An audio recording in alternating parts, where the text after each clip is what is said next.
$100,000 firm that a friend of mine was selling. I was supposed to buy that out. Now, 5 days after giving notice, the deal fell through. I had nothing. I don't have 100,000 anymore. I got zero now. Right. I got a mortgage to pay. I had one kid at the time. I need to figure out how to pay for health insurance. I need to figure out what the hell I'm going to do. Yuri Kapilovich runs Kapilovich and Associates, a solo CPA firm doing $290,000 in revenue with 80 clients and one part-time bookkeeper. Any tax return is going to be a minimum of $2,000. And that pushes away the 1040 only, with a W-2. I'm not interested in doing that. The capacity problem is a pricing problem. I priced right, so now I have a lot of capacity. My day starts 10:30, 11 o'clock every day. And then my son comes home at 3:30. That's it. That's the time. If you're running an accounting firm and want to know how to charge more, work less, and still grow, this conversation is for you. Welcome to the Growing Your Firm podcast. All right. Hey, everybody. Dave Gristella here, founder and CEO of Jetpack Workflow and host of Growing Your Firm podcast. Today's guest is Yuri Kapilovich. He's the managing partner of Kapilovich and Associates.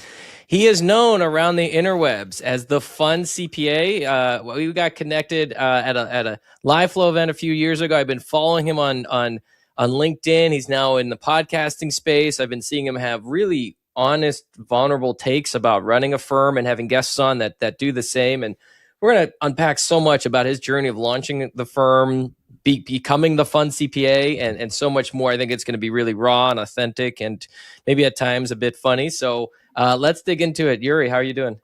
What's up, man? It's great to be on this show. Great intro, by the way. Thank you. I don't have to do anything else, but I appreciate you having me on the show, man. And it's really cool to see what you've done too in those 2.5 or 3 years, 3 years almost since I've seen you last. Yeah, absolutely. Well, before we get into the fun CPA stuff, tell me a little bit about the firm, and maybe it overlaps, but what type of firm is this? What type of clients are you serving? What kind of services are you providing? Yeah, so the firm itself, primarily a tax firm, because of my own background. So I have been in the tax space for 12 years at those big firms, always working on the high net worth folks, the people making 10, 100, 50, $80 million a year. And that was fun and all, but you don't really get that reach. You don't really get that helpfulness and value to those folks because they have a whole team around everything that they do. So basically when I launched my firm, that was the focus, to do tax work, to work with small business owners and do that. So as far as what the, services that I provide, I do the bookkeeping, tax planning, tax consulting. And then, we meet quarterly with most of my clients. And then, obviously do the bookkeeping on a monthly basis. So that's kind of the high level. It's kind of all services all in one place. But for me and what I do primarily is most of the tax work. Cool. And the extent you want to share, what's firm revenue, team size, what's the average client paying you? What does that look like? Sure. So as far as revenue goes, I'm about to share my 2025 financials here. We're in December 11th here recording. So I'm going to be sharing that probably the very beginning of January. But as of right now, it's probably going to be at around 290, 285, 290. I'm going to close out the year at gross. Nice. I'm a lean firm, man. I'm a more or less a team of one with a part-time bookkeeper helping me out. And then two of them. One is kind of within my firm, so to speak. She's part-time. She's just a contractor. And then another one is she has her own firm out in Brooklyn. She does bookkeeping primarily. So I just outsource a few of the other clients to her. So it's kind of split between those two. Nice. But yeah, my profit is probably going to be in the 200, 220. So I'm very lean as far as my expenses go. And what's the client? What's an average client paying you? It kind of sounds like you're running really efficient firm. And you mentioned tax planning, so I'm curious how the packaging and pricing break down. So I'm doing the math right now. We're doing it live. We're doing it live. My average per relationship is $3,500 per client. $3,500, $3,600 per that. I have about 80 clients. Right now, I just did the math on that. Shedding a few here in the next couple of weeks before tax season. So the other question you have, what would you say, as far as what the breakout? The services breakout, right? How that's split. So out of that 290, about 120 or so is tax season only. So basically, just do the tax return and across for those, and that, for those couple clients.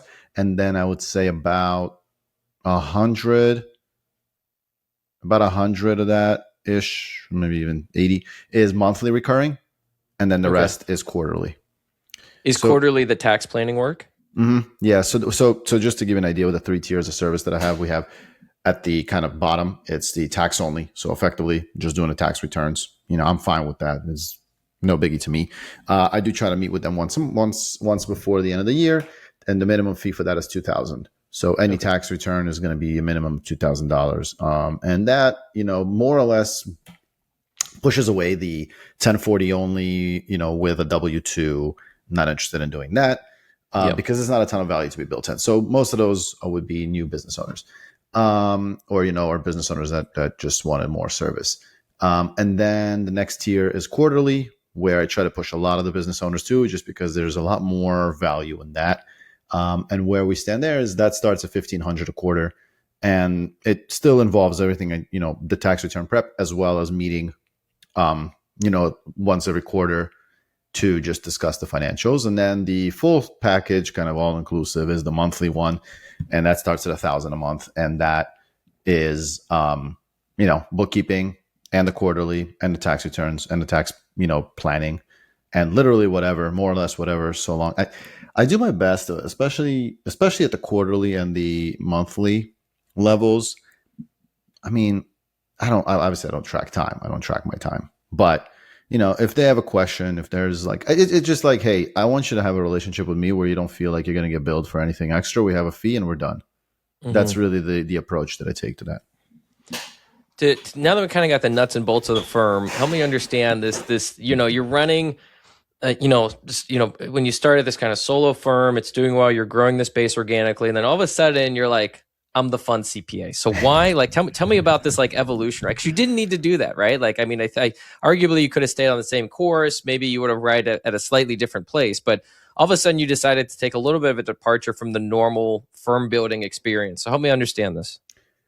So to understand that, we got to go back, and we got to go back to day one of being self-employed.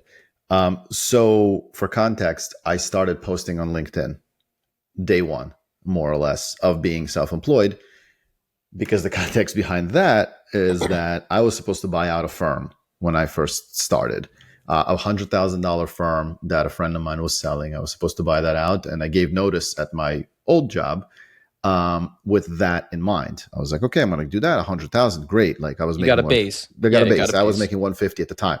So I was like, great, I can work with that. But then 5 days after giving notice, the deal fell through. I had nothing. And so I was sitting there going, oh shit, what am I going to do? And then that's when I basically was like, okay, I'm going to contract. I need to do something. I need to bring money in. I'm not going back on my, quitting thing. I'm not going back. I'm just going. You're not gonna George Costanza and just show up the next day and be like, I said what? I didn't say that. Yeah. I don't remember that. I didn't quit. Yeah. So that's what happened. And basically I started going to the city, to New York. That was a 45-minute to an hour ride on the bus. And I was like, I'm on the bus. I started perusing LinkedIn, and then I started posting thoughts about the profession. But I say all this because so there was two sides to that. Now I'm looking back at it. I think a big part of it was filling a gap, filling a void of being at a firm. And when you're at a firm, you're going there almost, every day or whatever, and you're seeing people, water cooler talk, lunches. That was gone for me. I'm a very social person. I'm a very extroverted person. That was gone for me. So I think I replaced that with LinkedIn, in something in social media space. That's how it all started. But then the fun CPA thing evolved out of just posting about the profession, posting. I used to post bus thoughts, literally bus thoughts 1, 2, 3, 4, as I was going on the bus and during the day. And I would just share thoughts about the profession. And then there was trail thoughts, because I love riding my bike. So I'd ride my bike in the trails and, my mountain bike. And then I would just check a picture and do trail thoughts. And everything was related to the profession. Yeah. What were some of the early takes that really started to get some engagement? What was the sampling of that? What really started to kind of ignite with the profession? Because I'm sure some, when you post, Yeah. some like you're like, oh, this is great. I can't wait. You're almost nervous to hit publish because you're like, I don't know, this is so spicy. People are gonna Yeah. really react, and and it's like nothing. Oh, And then yeah. other ones, you're like, this is okay, no big deal. This is trash. Hit it, and then all of Yeah. a sudden you get 100 likes. You're like, where did that come from? Yeah, that's a really good question. So back then, I mean, everything catered. Like, so I remember specifically, like I would say, I'd be like bus thoughts 1 or bus thoughts 2, whatever. It was like, this one is for managers, for the managers out there. And, and I would talk about like, how do you encourage your staff? How do you protect your staff? So for example, like I would say this for the managers out there, if you have a staff person and you want to manage expectations of the partner above you and the client that you're dealing with, the first thing you're going to go to when you get a new assignment is not the partner or the staff or the client, it's the staff. You're going to go to that staff and you're going to say, hey, tell me realistically what you are working on right now. And when can you get to this job that I think is going to take 20 hours or whatever the time period is? They tell me, and then I'm like, whatever they told me, I add 2 weeks or a week or whatever. I then go to that and tell that to the partner or the client. So managing, obviously that's a long-winded version of the post that I made. And I mean, it didn't blow up. Nothing that I posted back then really blew up. I'm like 20 likes back then was like, oh my God, like this is crazy, but then it evolved. And how does that translate? Did people start reaching out to you to subcontract work, or were you able to start getting referrals or you just needed an outlet? You needed that kind of social outlet that you didn't have. Yeah, there's no, and we can touch on this when later too. But to this day, there's no intention behind my posting. Like never. I will tell you one. Like the one main thing is that never at any point in my content that I've had a goal of anything outside of like just motivating the profession. None of my posts you'll see are ever like hire me or like refer to me or like let's work together. That was never the intent. I did get plenty of that, like through people authentically reaching out and being like, I love your content, I like what you're doing, and then referring some work to me. But it was I never wanted to go direct to customer I have no intention of that. Got it. Well, to hop around a little bit now, so knowing that you had this 100K lineup, and by the way, I think people don't talk about how often deals fall through at the last minute. Like, yeah. I hear about it all the time, or how often it changes. Me and this partner was going to buy this thing, partner backed out. I was going to buy this firm, last day, something happened at the firm, I didn't buy it. I hear about this stuff all the time. So your day one, $0, like, how did you recover your base? So like what did that look like in that first year? How did you get overflow work? Who were you reaching out to? Who were you contacting to try and get some initial dollars in the door? Yeah, really, really good question. So to go back, even the contracting was not intentional, right? The contracting was a panic. This is real talk, man. Like, the contracting to me was, oh shit, like I don't have 100,000 anymore. I got 0 now. That's right. I got a mortgage to pay. I had 1 kid at the time. I have 2 now. I had 1 kid at the time. I need to figure out how to pay for health insurance. That's right. I need to figure out what the hell I'm going to do because I'm not going back, and I need to figure it out. So thankfully at the time, my friend of mine, she was working with this guy. His name is Dima. So he was in the city. He had a practice of his own. And he was like, listen, like come to 2-3 days a week, help me out. You got the experience. I was just, and that's what I was traveling to the city for. That was $75 an hour at the time.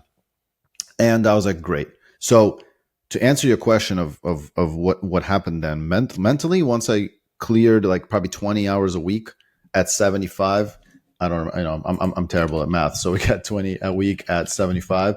That was 1,500 a week. And then obviously, so you have 72 a year or something. Yeah, exactly. Yeah. So, so it was like 6,000. It was 6,000 a month, right? Yeah. 6,000 a month. I was like, good. Okay. Like I'm all right. Right. Like so that was level 1. You're going to keep your home. You have groceries, stuff like that. Yeah, exactly. I was like, okay, 6,000 a month. I can work with that now. But remember that was 20 hours. Yeah. So the rest of the time I was basically posting on LinkedIn and I was okay. I wasn't feeling that like, oh my God, where's my next money going to come from? So that's why now, in retrospect, if anybody ever asks me how do I start a firm and what should I do, which I get plenty of, I'm like contracting, dude. Like don't even think about it. use the skills that you've built up over the whatever amount of time or whatever experience that you have. Use that skill set and just put yourself to work getting 75 to $100 an hour. And Yeah. you will not have to worry about, bringing on $300, $500 little tax returns just to survive. Dude, that's such a good piece of advice. If you're still managing recurring client work with spreadsheets, checklists, or disconnected tools, it's time to look at Jetpack Workflow. Jetpack Workflow helps accounting and bookkeeping firms organize deadlines, standardize processes, and see exactly what's due across every client, so nothing falls through the cracks. Thousands of firms have used Jetpack Workflow to streamline operations and gain confidence that work is getting done on time, every time. Visit jetpackworkflow.com to schedule a demo and see how your firm can get more organized today. I interviewed Taylor Hartman and I was like, how'd you launch your firm? And I think he was landing gigs on Upwork. Mm-hmm. It used to be called Odesk or whatever. And he built 60K, 70K side hustle. Now he was working 40-ish hours a week and then 20-ish hours a week on top of that, or, plus. And then at some point he's like, oh, wait, I kind of am getting the thing I want. So I'm going to quit. But he was, putting in 67 hours a week, but he did that over, I want to say 18, 24 months. And then he had, like, to your point, he had a cushion where it's just easier to jump off of. Yeah. Look, the reality of it is we're accountants, right? We're accountants, so we are risk averse. Nobody here is, I know a few people that were just like, I'm going for it and I don't care, right? But we're risk averse. We weigh so many circumstances in place, and we're not going to make a move until we're fully ready. So a cushion is very important. I had probably like 200 grand saved up, or something like that. Blessed to have that. So that was also there. But even with that, I was still scared. Yeah. Because I'm like, if I have zero, that's going to wipe out pretty quickly, Yep. So that's kind of where that culminated. But so contracting is huge. That helped. And then because I was posting on LinkedIn, and because I also had, by the way, some $15,000 on the side of like that I've had even when I was at the firms, like just family, friends, stuff like that. So I was like, okay, I'll have that in tax season. And I then just kind of opened up those floodgates. Hey, would you guys refer people to me? And that's how it kind of built up in that regard. Yeah. How long into your journey, like, are you still 20 hours a week at that other firm? Like, how long into your journey you are? Now? Oh, sorry. Now, no. Yeah. No. How long into your journey where you're like, okay, I don't need the 20 hours a week. I see some client momentum here and I need to scale that back so I can invest more in my own firm? I don't remember the exact number that I was making a month at the time when I did, but it was about a year and a half in. So about a year and a half in, and by the way, I switched. So after 2 or 3 months of going to the city was too much for me, because you wait for the bus, you go on the bus for like an hour, sometimes an hour and a half one way. And then you come back, and then I still have to get my son. So I'd have to leave at like 4. And like, it was jumbled up a little bit. So I ended up going to contract at a firm in New Jersey, a pretty big firm that hired me off of LinkedIn, which was also cool. Again, just posting. So just making connections there. That helped me out tremendously because I didn't have to go to the city anymore. So, and I had a little bit more flexibility, and everything kind of worked out. But at that firm, I was there for about a year and a half helping them out. And then we kind of had a mutual, like, okay, I think we're good here, and then at the time too, I've built out my practice where I think in tax season, I was doing about 80,000, 60,000 to 80,000 in just tax season alone. And then probably had about $5,000 a month just built up. So that made me feel good. I was like, all right, we're good. I don't need this anymore. Yeah.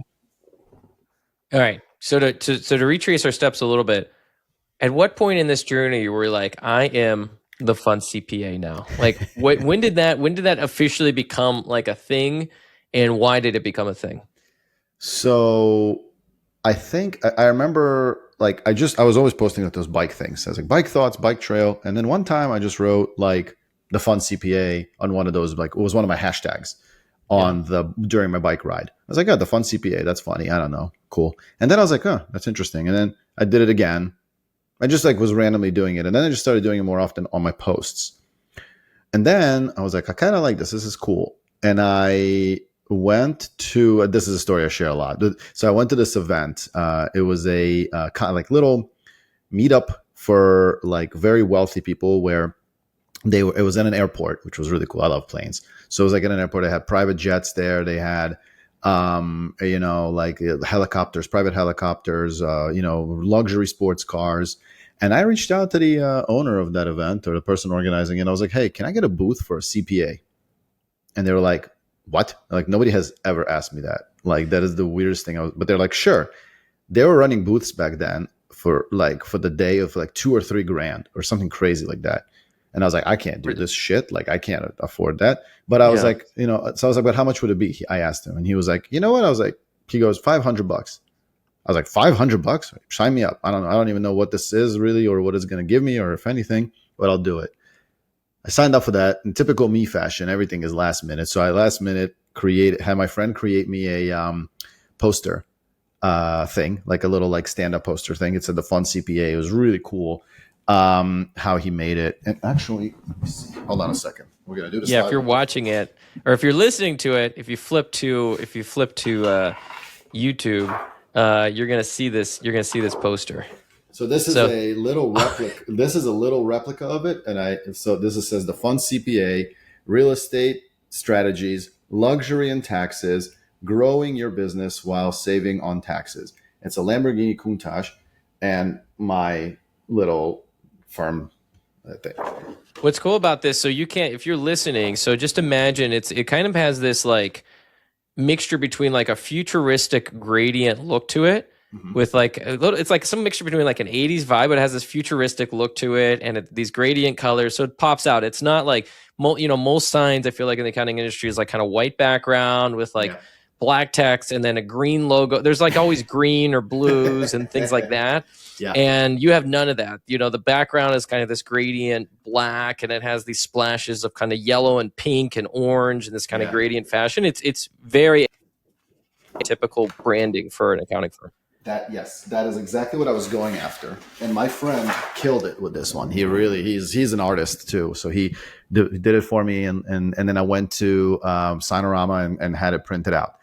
And yeah, dude, so I did that, and I had that big sign. This is like, you imagine that, like almost twice my height, and then I had champagne there. I had like chips and stuff. I had tables and little like chairs, dude. I bought this stuff on like Wayfair. It was like a set with like a bar stool set, and I had to set it up while I was at this airport. And I was like just building it, putting it together. Man, it was a fun time. Anyway, and with that level, and so did people? I mean, you're having like this kind of access to ultra wealth, which your background, you had experience actually working with them too, and so you're there. And what was the reception like from the audience there? All these folks that we're at this event. So that leads perfectly into what happened. So I set up this sign, and it says the Fun CPA, but people walking by, and I'm not talking about just one person. I'm talking about probably like 2 or 3, maybe 5 people walk by, and they're like looking at the sign, looking at me. The Funk Pa? What? They're like, what is the Funk Pa? The Funk Pa? What is this? I'm like, the Fun CPA, and they're like, what? What do you mean, the Fun CPA? Like, I don't understand. Like, it was that level of confusion that got me going, like, damn, this is I'm onto something here. Like, this is so, and with the sign and everything, this is so like counterintuitive to everything that is happening in the space. So I guess they were just thrown off by it. And so I was like, yeah, I'm leaning into it hard. But that's really the moment where I was like, yeah, I need to keep going with this Fun CPA thing.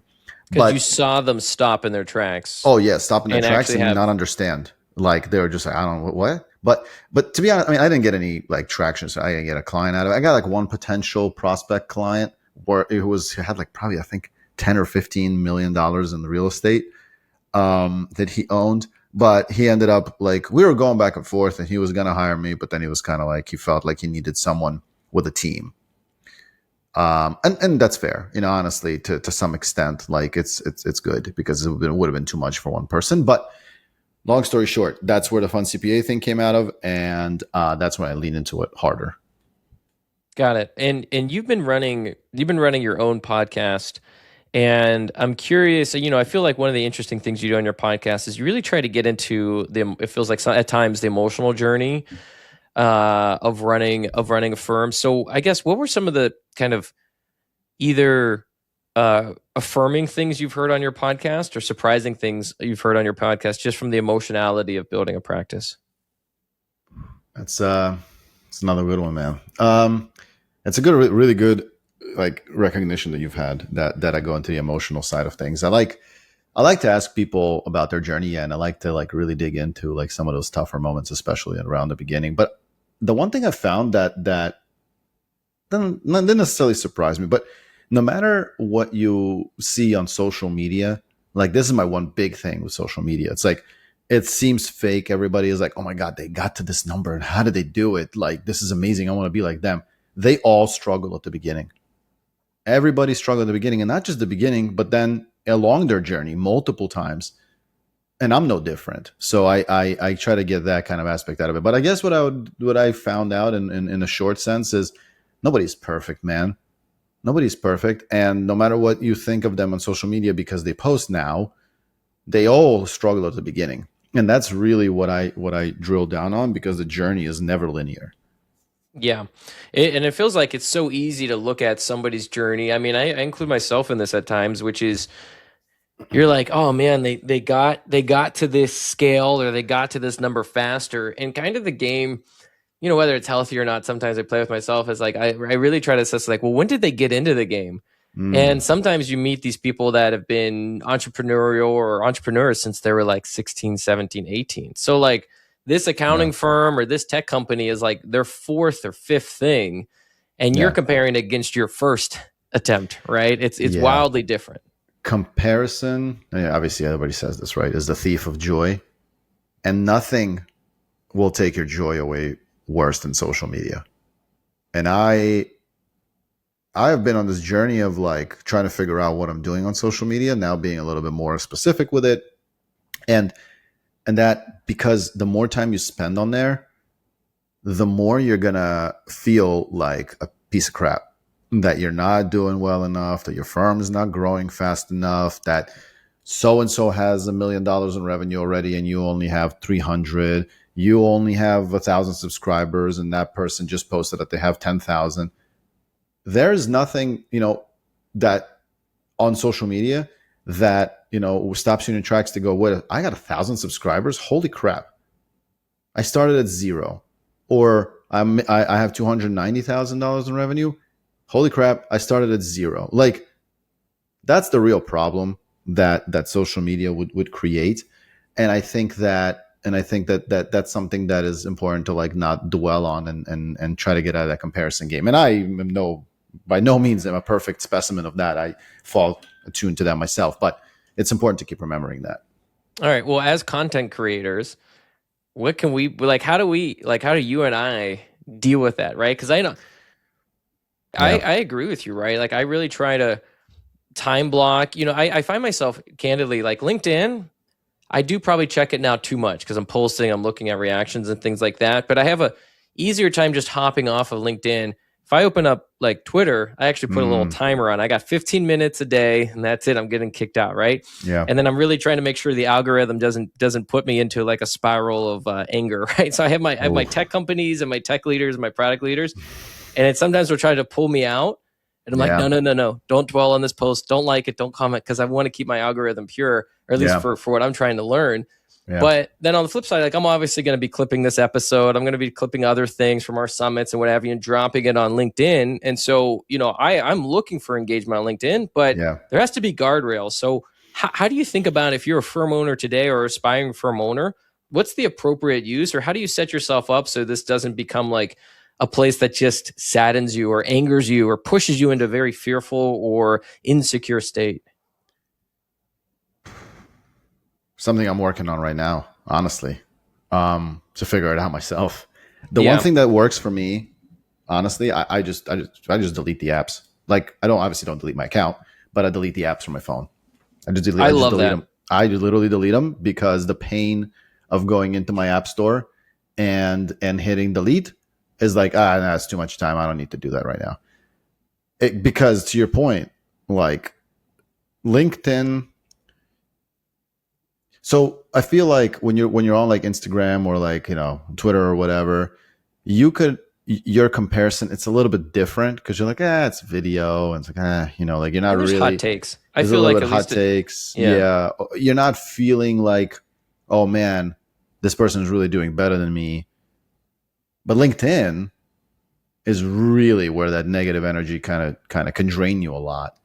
But to your question about as a new firm owner or somebody getting into LinkedIn or somebody like my biggest thing and biggest take on that is just remember that there are thousands of firm owners out there that are literally not on LinkedIn that are arguably doing better than 95% of the people yapping on LinkedIn.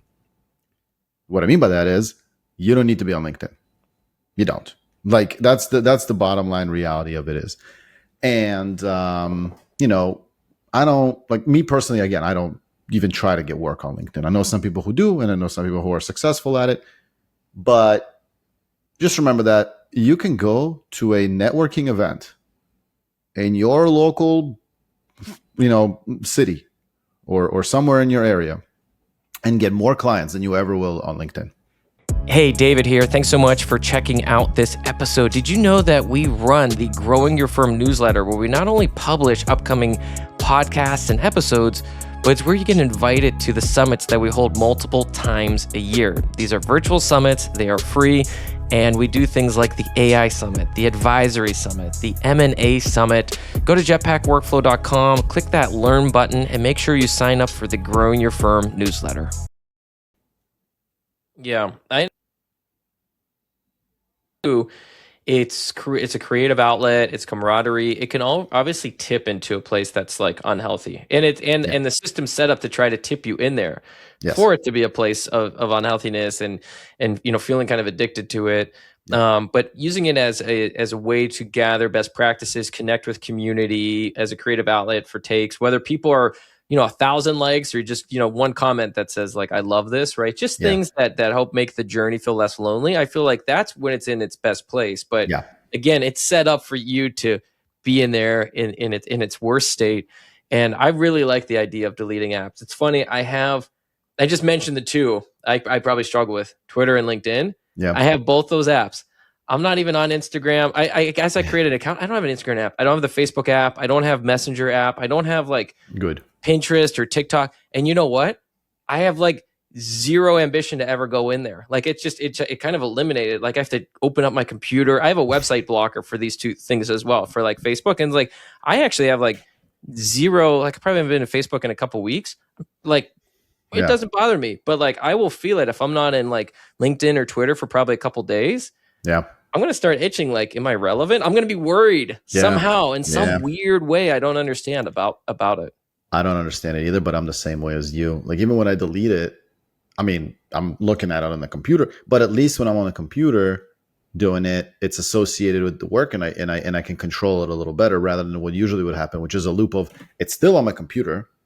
I open up Instagram, boom, boom, boom, scroll there. Okay, I'm done there. Then next, automatically LinkedIn on my freaking phone. And then it's like Instagram, LinkedIn, boom, boom, boom. Instagram, LinkedIn, boom, boom, boom. Where is the work getting done? Like that really, like that really, like would just. And thankfully, I have a practice where I don't have to do that much work. That's the reality, right? Like right now, I'm doing about 10 to 15 hours a week of actual work. I don't work that much. And in tax season, I don't work more than 40 hours a week ever. Is that to dive into that tax season? Help me understand. People listening, 80 clients. Right now we're in December at 10, 15 hours, tax season, 40 hours.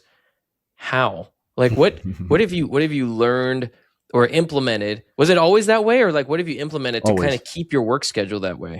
Always, because that was always the intent. That was always the goal. Sometimes, I mean, never, like the only intentionality behind it, like, so I can't say I was like intentionally from day one going, I never want to work more than 40 hours a week in tax season. That was not the intent. But the only intentionality was I want clients that value me, that are willing to pay a higher price. And with the contracting, I was able to hold steady to that. I see. So you don't have this. So these are 80 great clients. It's not like 20 I really like and 60 are like, Yeah. $500 1040 clients or whatever. No. These are all clients you're like, this is exactly who I want to serve, and I didn't have to Yeah. sacrifice that because I had this other cash flow. Yeah. These are all clients that are high paying. Like I said, average relationship is $3,500, $3,600, right? So, and that's for a like for some of them are just regular tax return. I'm looking at the list right now. Looking at one that I charge $2,000 and it takes me 2 hours. Yeah. So, I mean, like that really comes down to like, that's the intentionality I had, right? Like that's what I wanted to build. And I wanted to have a price where they feel valued. How do they feel valued? Because I have 80 clients. Yeah. Meaning they don't know, obviously, that I have 80 clients per se, but they know that when they call me or when they text me or when they email me or whatever it is, I'm answering their thing. If it's like, hey, I got a notice, can you deal with it? Hey, this and that, it's dealt with immediately, right? But you can't really do that if you have 500 clients. You just can't. It's interesting. Earlier this year, we were running, maybe it was the CAST Summit. I forget. We've done a couple of these summits, and somebody was like, the capacity problem is a pricing problem. Yeah.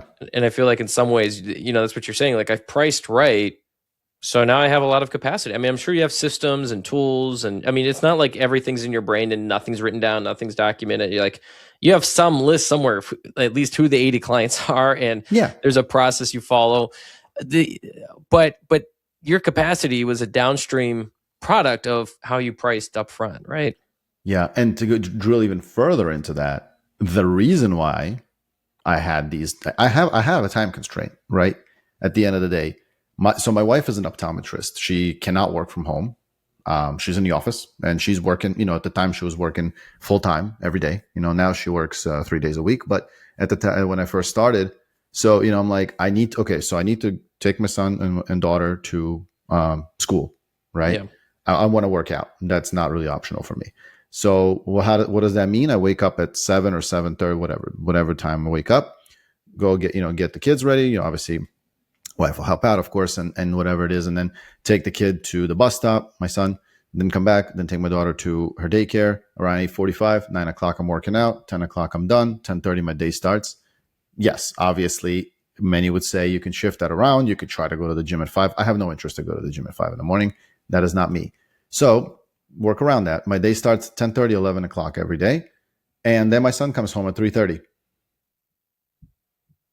That's it. That's the time. So how do you work backwards, like to fill that time? Now, obviously during tax season, when my son comes home at 3:30, I'm not spending time with him as much. We kind of he hangs out by me, whatever. But I'm still cranking, and we and then a lot of times I'll go back to work after the kids go down, go to sleep. Yeah. So you obviously work around that. But my point being is there was always that time constraint, and there was always that desire to have the freedom and the flexibility. So that's what drove me not wanting to just simply being like, I don't want to work more than 45 hours because I don't even know how I'm going to do it. Yeah, I hear you. As we wrap up here, we're going into 2026. How are you thinking about the future of your firm, both as how you position it, but also as you're at 80 clients, things feel good. Are you saying no to more clients? Like, how are you thinking about the firm, both maybe strategically, but then also as growth, right? Because it feels like you've kind of designed the ideal day in some instances, but as you continue to do great service for clients, you're at a minimum going to get referrals. So I'm curious how you think about the future, how you think about growth, and how you think about where you're going to take it.